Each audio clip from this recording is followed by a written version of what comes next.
Assalamualaikum warahmatullahi wabarakatuh. Hai teman-teman, perkenalkan nama saya Nadila Tun. Di video kali ini saya akan menceritakan atau mengulas sedikit tentang dua novel karya Dan Brown. Wah, kalian tahu Dan Brown itu siapa? Belum tahu kan? Ya udah, saya cerita aja sekarang. Pertama, novel pertama dari Dan Brown itu ada namanya The Lost Symbol. Lalu yang kedua ada novel Demons and Angels atau bisa juga disebut dengan Malaikat dan Iblis. Nah, kedua novel tersebut akan saya ceritakan pada video kali ini. Nah, awal ceritanya yang pertama itu The Lost Symbol. Nah, ceritanya itu dimulai dari satu tokoh utama yang bernama Longdon. Nah, ceritanya ini Longdon ini dapat undangan buat ngasih kuliah di sebuah United. Nah, pas dia dikasih undangan itu awalnya dia pikir undangan itu dari temannya yang bernama Peter Solomon. Nah, Peter Solomon ini bukan hanya temannya saja, akan tetapi kayak mentornya yang juga kepala tingkat Mason 33. Akan tetapi pas dia sampai sana ternyata undangannya palsu. Nah, ternyata undangannya itu dari si Malak namanya. Nah, si Malak ini dia itu pencuri Solomon yang nyamar jadi asisten Solomon. Nah, lalu si Malak ini yang licik tadi itu dia ngasih misi ke si Langdon itu bahwa dia harus cari piramida Mason yang katanya tersembunyi di di Washington. Nah, terus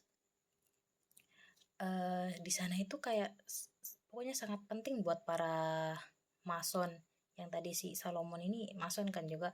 Jadi sangat penting, jadi si Longdon ini kayak tertantang buat menjalankan misi itu, karena kalau nggak dia jalanin misi itu si Solomon ini dia mau dibunuh. Nah, jadi si Langdon ini harus pokoknya dia harus cepat-cepat gitu mecahin tantangan yang dikasih itu. Nah, tantangannya itu kayak dia mecahin kode-kode rahasia, terus kayak nyari lokasi yang sebelumnya semuanya sebelumnya terlambat. Bukan terlambat sih, kayak kalau dia terlambat ngejalanin misi itu pokoknya semuanya akan hancur dah gitu. Nah, terus di perjalanan si Langdon ini susah, itu nggak gampang, pokoknya banyak rintangan, banyak segala macam lah yang dia lewati. Sampai di ceritanya itu kayak dia di perjalanannya itu dia lewatin kayak terowongan bawah tanah, perpustakaan, sampai ke kayak monumen-monumen yang dia lewati sambil. Nah, perjalanannya itu dalam misi itu dia sampai dikejar-kejar sama si Malak ini, sama pokoknya banyak kejar dia kan. Nah, pokoknya ceritanya itu kayak penuh teka-teki gitu, agak. Terus di setiap adegan ceritanya itu bikin kita tegang, banyak misterinya. Setiap babnya itu bikin penasaran. Pokoknya kalau kita udah selesai bab ini kayak ada plot twistnya, jadi ada yang buat kita tertarik buat baca lagi. Nah, walaupun awalnya itu saya membaca The Lost Symbol ini agak susah saya paham, karena menurut saya kayak novel-novel yang banyak sejarahnya gitu, tapi lama kelamaan bisa kita paham kalau kita menghayati cara membaca kita. Nah, lalu yang kedua di sini ada novel Demons and Angels atau bisa juga disebut dengan Malaikat dan Iblis. Nah, di sini juga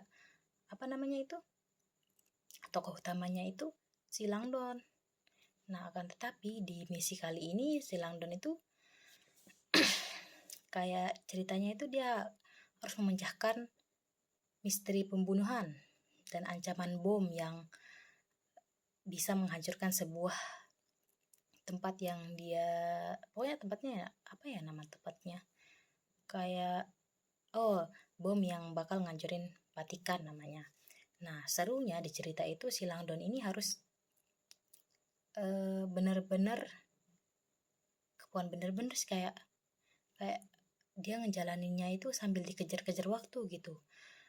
buat mecahin simbol-simbol kuno dan menghadapi kayak apa ya, kayak banyak organisasi pokoknya dia kayak keterbatasan waktu, bukan keterbatasan waktu, kayak dikejar waktu dah aneh. Pokoknya setiap detiknya itu pokoknya juga di sini menegangkan ceritanya. Apalagi pas adegan kejar-kejaran di lorong-lorong rahasia gereja. Pokoknya nggak kalah keren dah juga ini yang novel kedua ini sama The Lost Symbol yang tadi.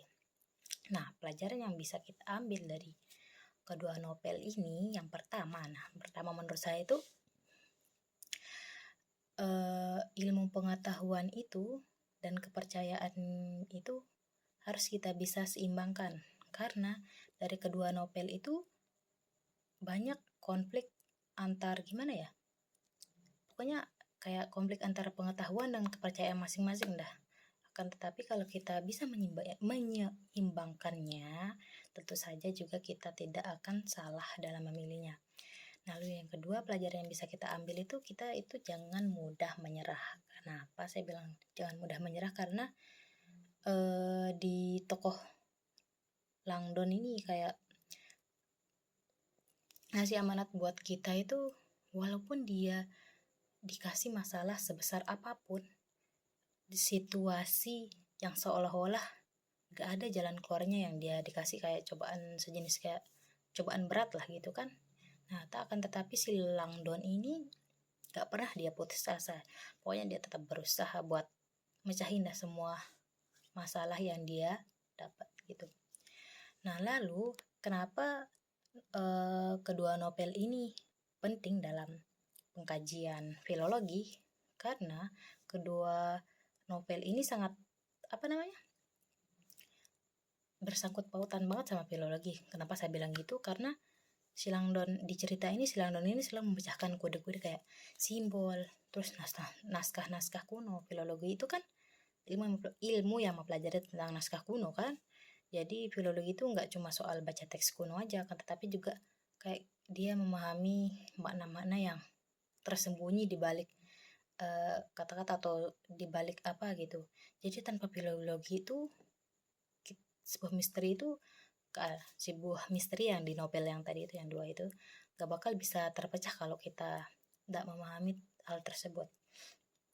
Jadi bayangin aja dah, dari apa yang saya ceritain ini ya, saranku kalau kalian mau cerita yang lebih panjang dan lebih detailnya, silahkan baca novelnya. Juga kemarin saya sempat nemuin film di aplikasi PlayStation, yaitu udah ada film dari The Lost Symbol ini. Kalau nggak salah dari episode 1 sampai 10 episode yang ada di aplikasi PlayStation ini. Jadi di bagian nggak kalah keren dari kedua novel ini, menurutku itu kedua novel ini bikin kita agak bisa berpikir lebih dalam. Bukan lebih dalam sih, kayak mengharuskan kita itu berpikir kritis, walaupun kadang ada kata atau yang susah kita pahami dari alur ceritanya itu di saat membaca. Dan di sana juga semua misteri itu bisa saja kita pecahkan kalau kita memahami betul apa itu filologi. Jadi kenapa saya bilang itu? Jadi filologi itu punya manfaat yang banyak, bukan cuma buat semata-mata buat pembelajaran akademik juga, tapi juga bisa bermanfaat di kehidupan sehari-hari kita. Mungkin hanya itu yang bisa saya sampaikan pada video kali ini. Cukup saja ceritanya sampai sana ya teman-teman. Jika ada salah kata atau cara saya menyampaikan cerita itu agak kurang ya, mohon dimaafkan dan dimaklumi. Terima kasih. Wassalamualaikum warahmatullahi wabarakatuh. Kita bertemu di video selanjutnya.